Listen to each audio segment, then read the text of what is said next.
கர்த்தர், நானே உன் சுகமளிக்கும் இரட்சகர். என் சத்தத்தை கவனமாய் கேள், என் கட்டளையில் நடந்தால் வாழ்வு மலருமே. அப்பத்தையும் தண்ணீரையும் அவர் ஆசீர்வதிப்பார், வியாதிகளை நம்மை விட்டு என்றும் விலக்கிடுவார். கர்த்தரையே சேவிப்போம் முழு இருதயத்தோடு, அவரையே பின்பற்றுவோம் உறுதியான விசுவாசத்தோடு. அப்பத்தையும் தண்ணீரையும் அவர் ஆசீர்வதித்தார், வியாதிகளை நம்மை விட்டு என்றும் விலக்கிடுவார்.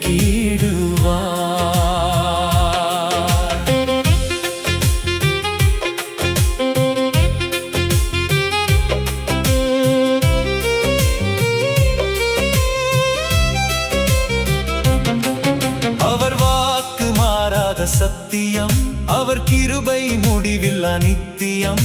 அவர் சொன்னதை நம்பி நடந்திடுவோம், அவர் நாமத்தை உயர்த்தி பாடிடுவோம். அவர் சத்தத்தை கவனமாய் கேட்போமே, அவர் பார்வையில் செம்மையாய் வாழ்வோமே. அவர் கட்டளைகளை அன்போடு கைக்கொள்வோம், அவர் நியமங்களில் தினமும் நிலைத்திருப்போம். அப்பத்தையும் தண்ணீரையும் அவர் ஆசீர்வதிப்பார்,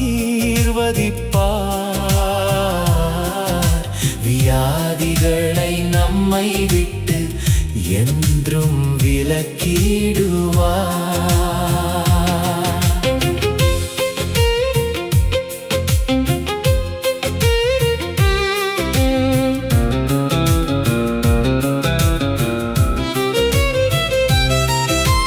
கீழ்ப்படிதலே ஆசீர்வாதத்தின் வாசல், பரிசுத்த வாழ்வே தேவனின் பாதை. உலகம் தராத சமாதானம் கிடைக்கும், இயேசுவின் சந்நிதியில் சுகம் பெருகும். வியாதி வந்தாலும் பயமில்லை, வல்ல கர்த்தர் நம்மோடு இருக்கிறார். காயங்களை குணமாக்கும் வைத்தியராம், உடைந்த மனதை ஆற்றுமாறுதல் அவரே.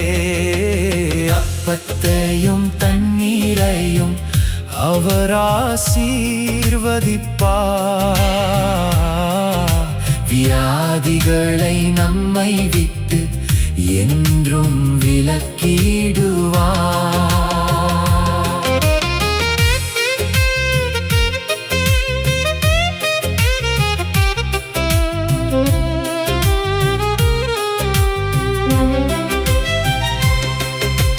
நானே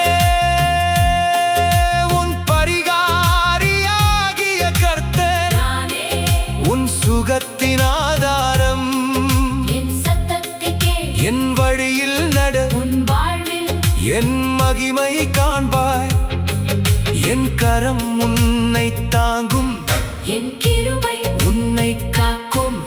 என் சமாதானம் உன்னை நிரப்பும், என் ஜீவன் உன்னில் என்றும் பெருகும்.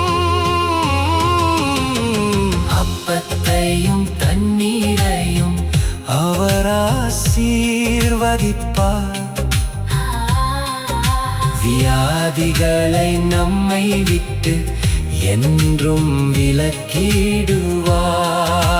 கர்த்தரையே சேவிப்போம், அவருக்கே கீழ்ப்படிவோம். அவர் கட்டளைகளை என்றும் கைக்கொள்வோம், நம்மை வியாதியிலிருந்து விலக்கி காப்பார்.